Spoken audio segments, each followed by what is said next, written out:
This video is brought to you by Mubi, a curated streaming service showing exceptional films from around the globe. Get a whole month free at mubi.com/SpikimaMovies.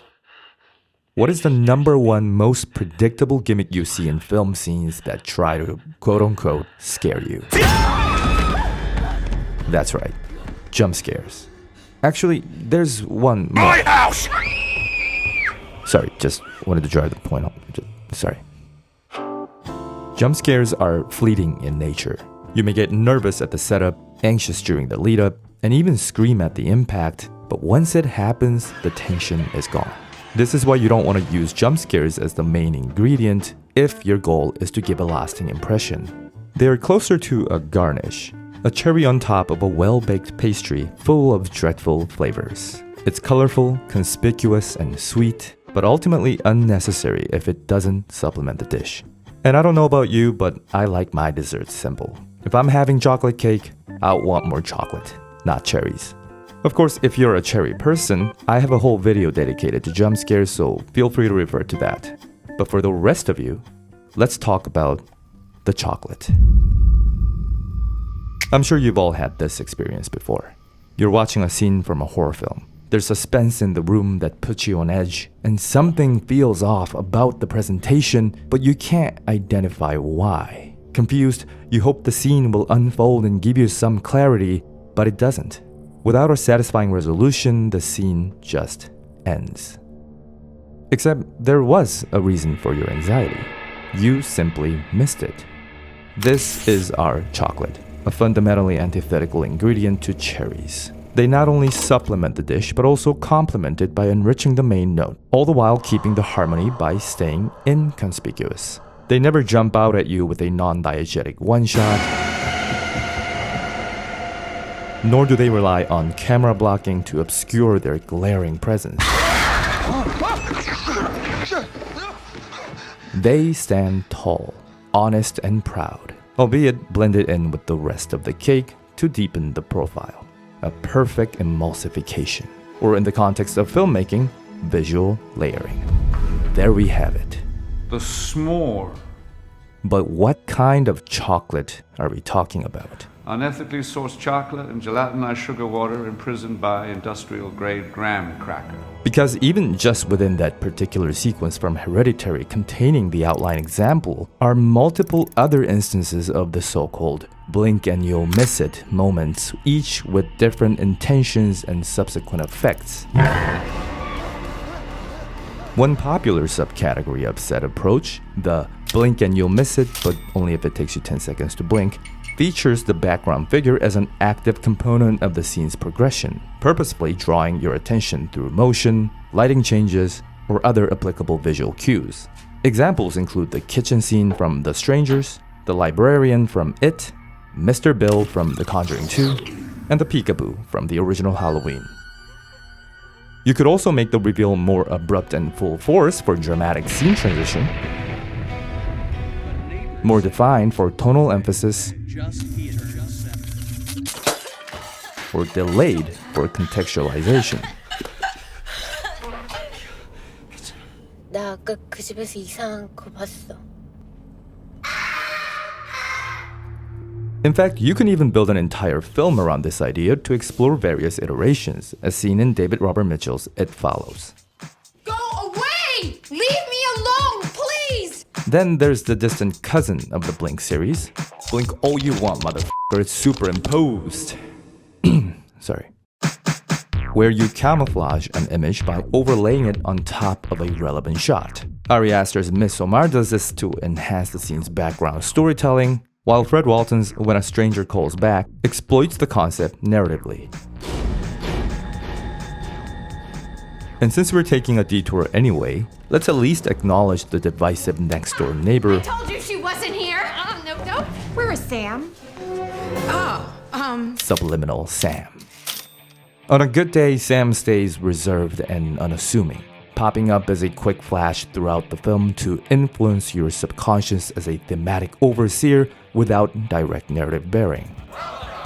The problem arises when Sam unexpectedly goes hog wild and turns into his alter ego, Blatant Bob, who maintains the pretense of restraint but is, in reality, flamboyant. Again, the issue usually isn't so much the visual prominence as the incoherence of the execution, which makes the choice feel like a mistake. Okay, where's Sam? Where's my briefcase? Sam! Love me, Brenda. Hey, birth defect! But we're not here to talk about Sam, Bob, or distant cousins. We're here to talk about Blink and You'll Miss It. A trick that has no discernible desire to be noticed, yet plays a significant role in defining the tone of the scene and affecting audience perception. In Hereditary, it escalates the tension, explains an important story beat, highlights the thematic framework, and helps weave the sequence into a cohesive whole through visual callbacks and tonal unity. A 2007 French horror film, Inside, employs a similar approach in its opening act by having the killer stand behind the protagonist for a full minute before disappearing into the dark, rewarding observant viewers with a secondary narrative insight. Oz Perkins' Longlegs takes it a step further by embedding the same image of the devil no fewer than 15 times across various shots, essentially combining two variants of the technique to emphasize the devil's omnipresence and control. Unfortunately, the result often skirts the line between clever and contrived, partly due to Sam's unstable nature, but where it works really well, and that's good enough. I mean, I even put my own spin and placed several shots of the face in my video that covered Longlegs. On a side note, it's not a film, but a work that handles this better is probably The Haunting of Hill House by Mike Flanagan. Oh, and let's not forget how Ridley Scott boldly subverted the layering method in Alien by hiding the xenomorph in the foreground. Now, as you can see, scenes that rely on this type of visual layering tend to be static, dimly lit, and inherently unrewarding since their efficacy relies on subtlety. But that's not always the case. James Wan's Insidious presents a brilliant application in a dynamic daytime sequence with two payoffs, once in the middle and once at the end, where the same boy can be spotted next to a wall-mounted coat rack at the start of the sequence. Insidious isn't exactly a movie I excitedly revisit every Christmas, but I do like this sequence specifically because of the anticlimactic ending. In my eyes, the disappointing jump scare is but a decoy. The true meat of the course is found in reverse order, going from the most glaring to the least. And while it's not the most elegant use of a jump scare, at least it is deployed to support the preceding beats. Take this scene from Annabelle Creation. A young girl enters a spandrel closet and stumbles upon Annabelle.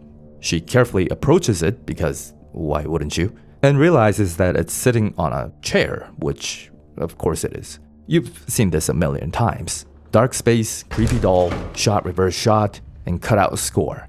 So you brace yourself for a loud bang, but then you notice something weird. A pair of dots glowing in the dark. Suddenly fear sweeps through your body as you make out its form, and before you can even react, a perfect cherry on top. Found you. Now that we've come full circle, let me remind you once again that context is everything. The effect must be carefully designed and placed within a fitting scene for it to properly mold the sequence it belongs to, which will in turn positively influence the adjacent segments, ultimately allowing the film to unfold itself with the desired tone for the audience to process.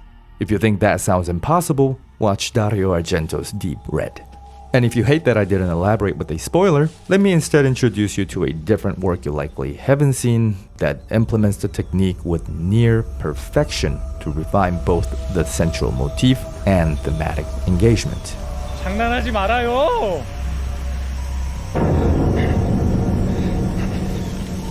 Our Point is a 2004 Korean horror film about a group of soldiers who enter a remote island in Vietnam after receiving a mysterious distress call. Led by the sturdy Lieutenant Choi, a total of 9 men embark on a mission to search the island, with the promise of an early honorable discharge should they succeed in locating the missing soldiers within 7 days. Things quickly go south when they learn that one of their own men who died shortly after arrival was actually one of the missing soldiers. 예? 야 최중희, 너 미쳤어? 똑바로 들어. 정일이 그놈아는 니들이 찾아야 할 놈이야. From there on, the team fractures, and everyone begins to suspect one another as well as themselves, naturally drawing the audience into the same paranoia. 돌아도 단단히 돌았구만. 야, 최태인이.